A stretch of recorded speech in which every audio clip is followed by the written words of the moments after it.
دا جینۍ چې د مور او پلار چې د په خپل د کچې ډاکوان لور کړی او پاغه باندې خرڅ کړی او مکمل حقیقت ته سره نن شریکوم اسد جرنالست چې هغه را پاسېدلی دي هغه دا خبره کوي چې مور او پلار لګېدلی دي او دا جینۍ چې د په خپل باندې هغه خرڅ کړی دا ملګرو څنګه چې تاسو ته پته ده کنه دا جینۍ چې د پشاور نه وړل شوی او کچې ډاکوانو چې دا هغه اغوا کړی هغه وته ویل چې موږ له 30 لک روپۍ راوړل او بل طرف ته چې د دې پلار چې کومه څومره سختي تیری کړی دي هغه لاړ سنت او پسند کې چې هغه خپل کوشش وکړو اپسته ورته په اپسته هم چانه په خو چا ول خبره هم نه اوریدل کنه دغه نه پس چې چې کله په سوشل میډیا باندې چې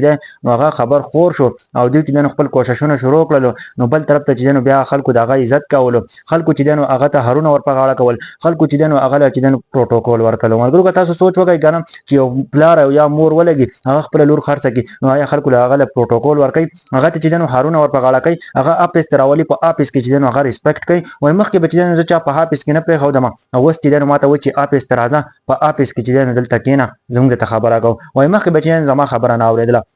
نو په پښتنو کې چې څه کسان را پاسېدلې دي ما هم په ویډیو کې وکتل هغه چې مور پلار لګېدلې دي او دا جینۍ چې په خپل باندې ورکړی ده ما د شانم خان دا ویډیو وکتل شانم خان چې مکمل حقیقت ښکارا کړی دی هغه دا خبره وکړه کنه چې بالکل چې مور پلار دا نه دا ورکړي پلار چې هغه د ټولو شکریا ادا کوي د سوشل میډیا ورکرانو شکریا ادا کوي بل طرف ته مور را پاسي هغه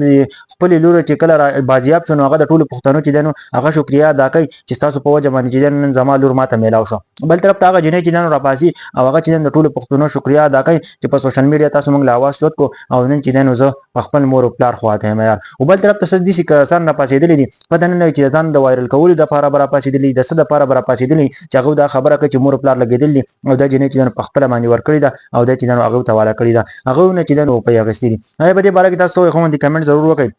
نو په پښتنو کې ضرور دي چې رواج چرته یو واقع راشي پښتانه یو کارنامه وکي نو ورسته چې هغه په سیلاګیا شي خپل د ځان وایرل کول لپاره به چې نو داسې قسمه ویډیو جوړي او داسې چرته هم مکوي کنه ټول پښتنو भरपूर کوشش وکړو شانم خان چې دولت خان او اس کې خان دی ټول کسان چې په دیو کې ډېر भरपूर حصہ غستي و هغه په وجه باندې چې نن آزاد شول او بل طرف ته چې د جینۍ پلار هم هغه ټول شکریا ادا کړی د مرګرو زما ټول پښتنو ته دا خواسته چې خلکو ته ورسوي کم خلک چې انتشار جوړي په سوشل میډیا باندې او دا خبره کوي کنه چې دا جینۍ چې مور پلار په خپل سلام باندې ورکړل دا بالکل چې درو خبره ده او دا چې خبرې کول نه دي پکار چې هغه جنې چې بازیاب شول هغه خپل کور ته راورسېده په دې باندې چې الله پاک نه لاک لاک شکر ادا کوي ځکه چې ټول پښتانه یو شی هغه و چې دا مونږ خامخا بازیاب کو هغه